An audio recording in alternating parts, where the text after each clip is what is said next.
नमस्कार, मैं हूं रंजीत झा। आज हम आपको ऐसी खबर बताने जा रहे हैं जिसे जानने के बाद पूरी गोदी मीडिया मुंह छिपाने को मजबूर हो जाएगी। साथ ही साथ बीजेपी आईटी सेल समेत पूरी भाजपा ब्रिगेड भी बगले झांकने को मजबूर होगी। आज के दौर में पत्रकारिता का मतलब है प्रधानमंत्री मोदी समेत भाजपा सरकार का आप कितना गुणगान करते हैं, लेकिन दूसरी तरफ एक ऐसा भी मीडिया वर्ग है जो ऐसे गोदी पत्रकारों को समय समय पर आईना दिखाता है। आप सबको याद होगा नई संसद के उद्घाटन के दौरान कैसे सेंगोल यानी राजदंड का महिमा मंडन किया गया था। प्रधानमंत्री मोदी ने विधिवत पूजा पाठ करा करके उसे लोकतंत्र के मंदिर में जहां संविधान की जगह होनी चाहिए थी, उनसे भी ज्यादा महत्वपूर्ण अहमियत जो कहते हैं वो अहमियत राजदंड यानी सेंगोल को दी गई। और जो झूठी कहानी खबरें फैलाई गई उसको लेकर बड़ा खुलासा तो हुआ ही हुआ, लेकिन दूसरी तरफ जिस 56 इंच के जिगरे की बात बीजेपी वाले मोदी जी के लिए करते हैं, ठीक वही 56 इंच का जिगरा द हिंदू ग्रुप ने दिखाया है।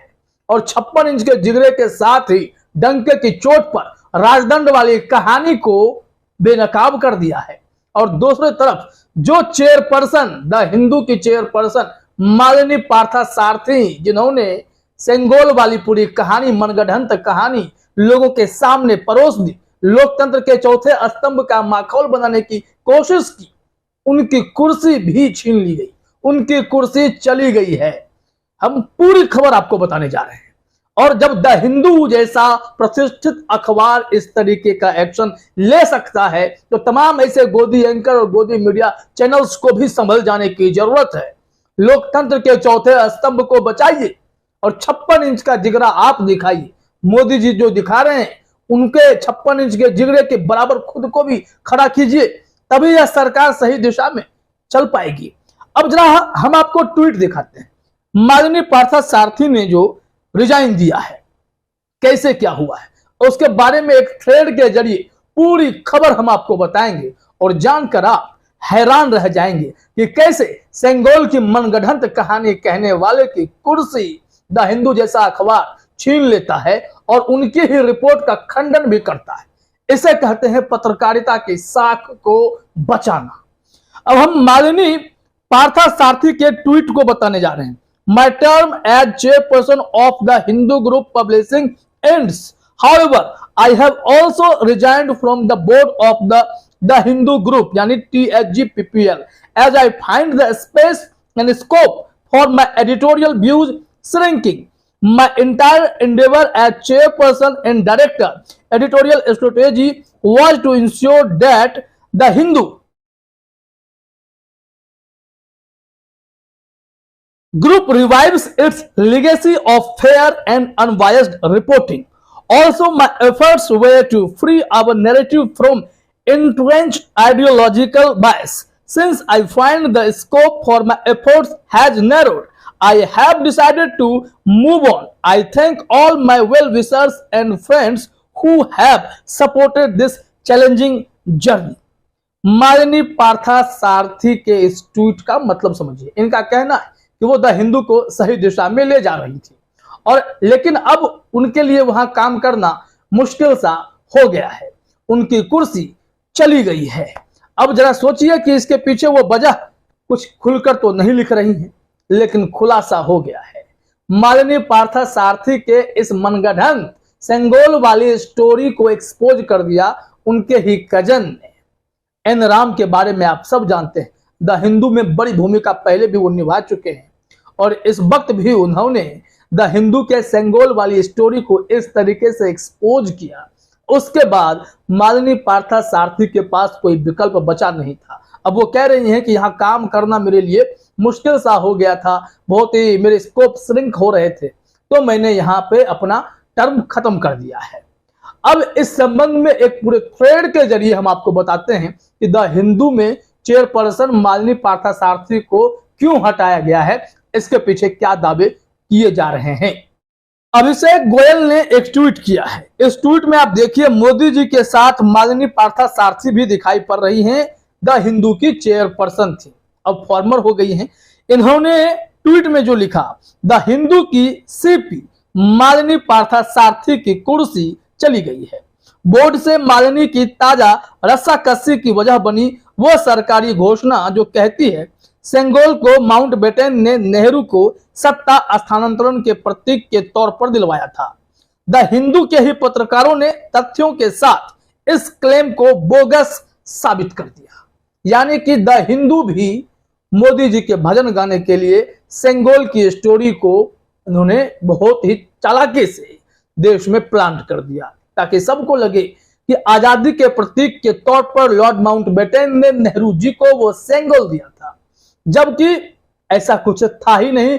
इस मामले में पहले भी खुलासा हो रखा था और अभी भी इस थ्रेड में आपको स्पष्ट हो जाएंगी चीजें।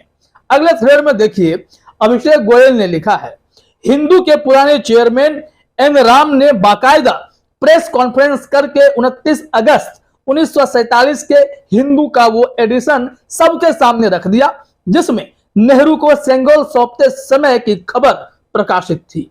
पूरी खबर में कहीं भी माउंटबेटन वाली कहानी का जिक्र नहीं था, न ही माउंटबेटन या राजगोपालाचारी का कोई बयान था। यह सेंगोल वाली बात न नेहरू ने अपने कभी किसी किताब में लिखा, तो फिर यह प्लांट हुआ कैसे, इसे कैसे सोशल मीडिया और अखबारों में प्लांट कराया गया, वो अगली थ्रेड में आप समझ जाएंगे। यहां देखिए, अभिषेक गोयल ने अखबार की कटिंग को भी दिखा दिया है और इसमें साइड साइड में जो आप देख रहे हैं सेंगोल के साथ में खड़े हैं, सेंगोल की तस्वीर भी है, एक महंत भी दिखाई पड़ रहे हैं। ये अखबार जानते हैं कब की है? ये पन्ना जो मैं आपको अपने स्क्रीन पर दिखा रहा हूं, ये 29 अगस्त 1947 का अखबार है, द हिंदू का। द हिंदू मैंने कहा बहुत प्रतिष्ठित अखबार है। अगर यहाँ कोई गड़बड़ी करने की कोशिश करेगा तो फिर वो चेयरपर्सन ही क्यों ना हो, उन्हें भी अपनी कुर्सी से हाथ धोना पड़ सकता है। अब ये जो तस्वीर आप देख रहे हैं, इस संबंध में अभिषेक गोयल ने जो लिखा है वो भी अपने स्क्रीन पर देखिए। राम के अनुसार कुल मिलाकर सेंगोल एक प्राइवेट मठ की तरफ से नए प्रधानमंत्री को एक भेंट से ज्यादा कुछ नहीं था, इसलिए वो आनंद भवन की म्यूजियम में रख दिया गया, क्योंकि तथ्यों से यह भी साबित होता है कि मठ ने हिंदू के उसी एडिशन में बाकायदा फोटो सहित विज्ञापन देकर इसको प्रकाशित करवाया था। ये जो आप अखबार में देख रहे हैं कि सेंगोल भी दिखाई पड़ रहा है, वो तस्वीर भी है जिसमें सेंगोल वो सौंप रहे हैं, जो महंत साहब की तस्वीर है, ये सारे पेड थे, विज्ञापन के तौर पर प्रकाशित कराए गए थे।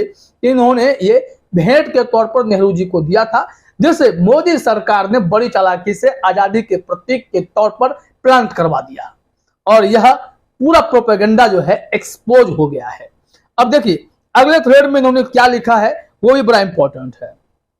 चेयरपर्सन के तौर पर मालिनी आरएसएस सहयोगी एस गुरुमूर्ति के साथ मिलकर सेंगोल की माउंटबेटन वाली कहानी को सपोर्ट कर रही थी। यानी चेयरपर्सन के तौर पर क्या हुआ था, आरएसएस जो इस कहानी को प्लांट करवा करके देश भर में फैलाने की कोशिश कर रहा था, उनको इस स्टोरी में वो सपोर्ट कर रही थी और पूरी तरह से एक्सपोज होने के बाद भारी मन से अब विदाई ले ली है। एन राम भले ही मालिनी के कजिन हो, पर वैचारिक रूप से दोनों विपरीत ध्रुवों पर खड़े हैं। तो समझिए जरा कि एन राम अपने ही बहन को इसलिए एक्सपोज करते हैं क्योंकि द हिंदू के साख पर सवाल खड़े हो जाते हैं। द हिंदू के साख पर इसलिए सवाल खड़े होते कि सेंगोल वाली बात 29 अगस्त 1947 को इनके अखबार में भी छपी थी, जो कहीं से भी आजादी के प्रतीक के तौर पर, लॉर्ड माउंटबेटन के तौर पर या फिर सी राजगोपालाचारी से जोड़कर कहीं नहीं कोई बातें प्रकाशित हुई थी। द हिंदू के चेयरपर्सन और आरएसएस के गुरुमूर्ति ने उस सेंगोल का महिमा मंडन करवाया। मोदी सरकार ने उस सेंगोल को लोकतंत्र के मंदिर में रखा, जिसे चोल वंश के राजा अपनी जीत के बाद स्वीकार करते थे, उन्हें पंडित आकर सौंपते थे। चोल वंश के राजा जनता पर अपनी ताकत के सहारे राज करते थे, ताकत के सहारे किसी को जीतते थे। वो लोकतंत्र नहीं होता था, वो राजतंत्र होता था। तो राजशाही का प्रतीक सेंगोल लोकशाही का अगर प्रतीक बन जाएगा तो इस देश में लोकतांत्रिक मूल्यों का क्या होगा, संवैधानिक मूल्यों का क्या होगा। और यही मिसाल सेट कर दिया है द हिंदू ने। द हिंदू के चेयरपर्सन को विदा होना पड़ा है। क्या गोदी एंकर जो इतना झूठ, इतनी नफरत फैलाते रहते हैं, कभी जिगरा दिखा पाएंगे कि प्रेशर में ही आकर सही लेकिन जब लोकतांत्रिक मूल्यों के साथ खिलवाड़ होगा तो वो चैनल छोड़ देंगे, वो साइड हट जाएंगे या फिर गोदी मीडिया चैनल्स उन्हें बाहर करेंगे। गोदी मीडिया वाले जिम्मेदार पत्रकारिता करके दिखाएंगे। ऐसा कभी होता हुआ दिखाई नहीं पड़ रहा है। यहाँ तो स्थिति यही है। मालिनी पार्थसारथी जैसे द हिंदू के चेयरपर्सन को द हिंदू ने सिर्फ इस वजह से कुर्सी छोड़ने के लिए कह दिया कि आपने कैसे सेंगोल जैसे प्रोपेगेंडा स्टोरी को आगे बढ़ने दिया। यह आपकी जवाबदेही थी और अब उनके भाई ने ही जिस हिसाब से खुलासा किया, उसके बाद तमाम गोदी मीडिया एंकर्स को, मोदी सत्ता को, पूरी भाजपा को भी संभल जाने की जरूरत है। कि झूठ ज्यादा दिन नहीं चलने वाले हैं, ये एक्सपोज होंगे। अपने लोकतंत्र के मंदिर में, नए पार्लियामेंट में सेंगोल को डाल करके बहुत बड़ी भूल कर दी है। फिलहाल इस वीडियो में इतना ही। आप सभी का हमसे जुड़ने के लिए बहुत बहुत धन्यवाद।